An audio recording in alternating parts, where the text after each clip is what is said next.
Wagwan, that means hello in Jamaica. And you know, as a real Jamaican in a foreign, me love my stew piece and me can't find a pigtail. So this is what I'm going to be substituting my pigtail with. And it came out pretty good. You will have to stay to see that. I found this pork rib pieces at Walmart. So it must be in your Walmart as well because I'm in Texas and it's in mine. So I'm just going to pressure my piece for 25 minutes, not all the way through because we'll be adding the meat to it shortly. So let's clean up the meat now, cut it in fine pieces. You don't have to cut it as fine as me. Just cut it how you want. I'm getting rid of some of the fat, not all of it, because I want to leave some so that the meat can keep that texture and have that nice flavor. But get rid of some of it. It's not healthy. Please. Thank you.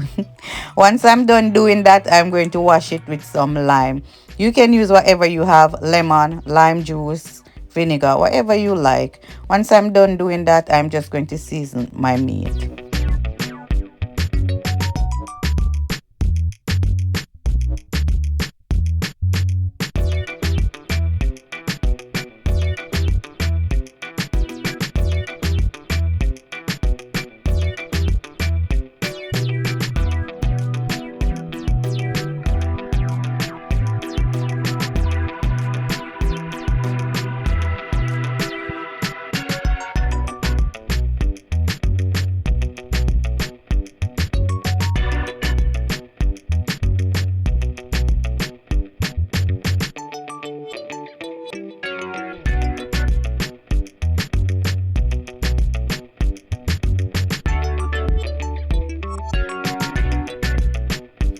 And make sure you leave the meat in the lime juice or the lime water or whatever you're using for a few minutes. Just spin it around, make sure it all wash and all clean. You see how my meat look clean and nice? Yes, that's how I want your meat to look as well.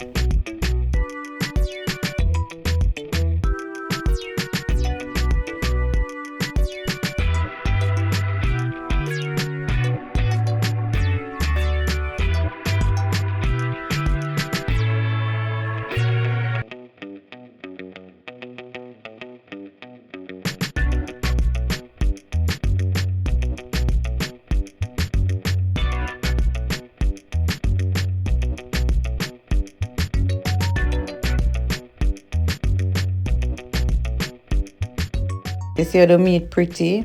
Trust me, you're going to see it came out perfect. It's not as good as the pigtail, because you know we love pigtail, but it is a good substitute.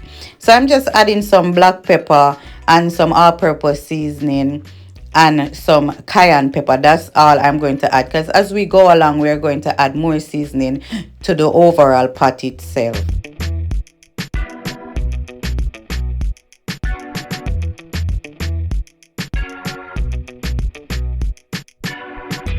I know that we can get pigtail on Amazon and some place in America have it. However, where I'm at in Texas, it's very hard to get, and I'm not at the point as yet that I trust the Amazon one, but I'll soon get there, but not as yet. So I'm just going to season up my meat and I'm going to put it down to just marinate for a little bit until my peas is halfway cooked through. Then I'm just going to add it to that pot, place it back on the fire for another maybe 15 minutes, and then that's about it for the pressuring process.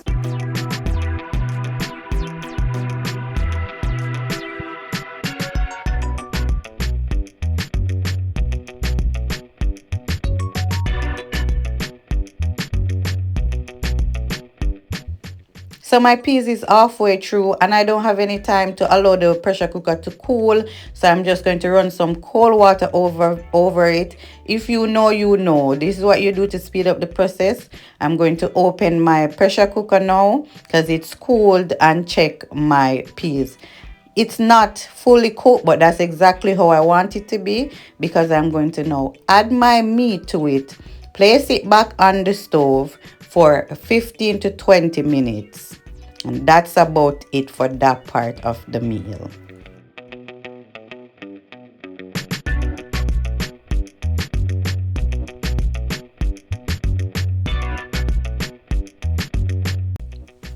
So while my peas and me meat a pressure, me go just make me look a dumpling for make me look a spinners. You don't know. If you know, you know.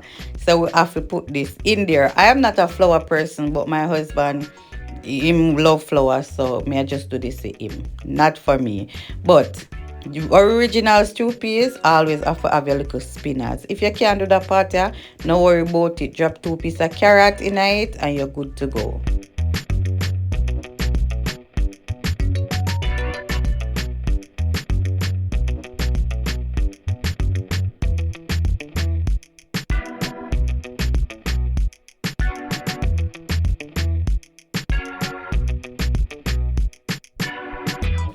Now that the pressuring process is complete, I'm going to transfer my meat into the pot that I will be finishing my cooking process in.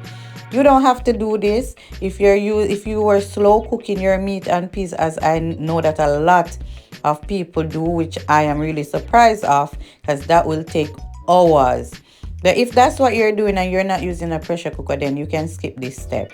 But because I am using a pressure cooker, it's more convenient for me to finish the cooking process in a different pot.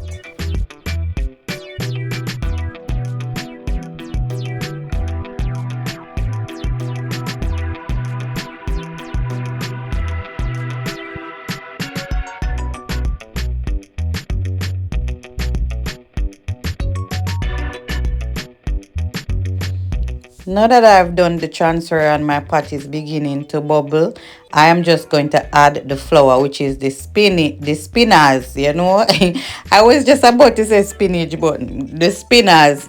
So you just want to get a little bit of flour in your hand that you need earlier and just rub it together until it become that looking something. I can't give you a direct direction right now on to how to do it, but it's pretty simple. Just rub it together and you get that. Then I'm going to add some pepper, scallion, onion, and thyme to my pot with some pimento. And that's basically it. That is basically it for now. After a while, I know I'm adding my rice that I'm going to be eating my stew peas with. And lastly, I have to add some coconut milk. You will see that later down, but don't forget your coconut milk. Do not add a lot of coconut milk to it. You just need a little bit of coconut milk because you don't want your stew peas to be too white. And you are going to allow that to cook right out. Make sure everything is blended. Make sure the flour, the dumpling that you have in the pot is fully cooked and the coconut milk is fully cooked. If you don't allow the coconut milk to be fully cooked, it will make your food spoil. Yes. Now you see me just share out my food real nice. White rice with stew peas is a must, people. Stop eating rice and peas and stew peas. That don't make no sense. Too much peas. So guys, thank you for watching, and if you're not subscribers yet, please subscribe. Please watch my videos, like my videos. That helps the channel to grow. Thank you so much for all the support that you've been giving to me. I really appreciate it, and I'll see you in my next video. Have a great weekend.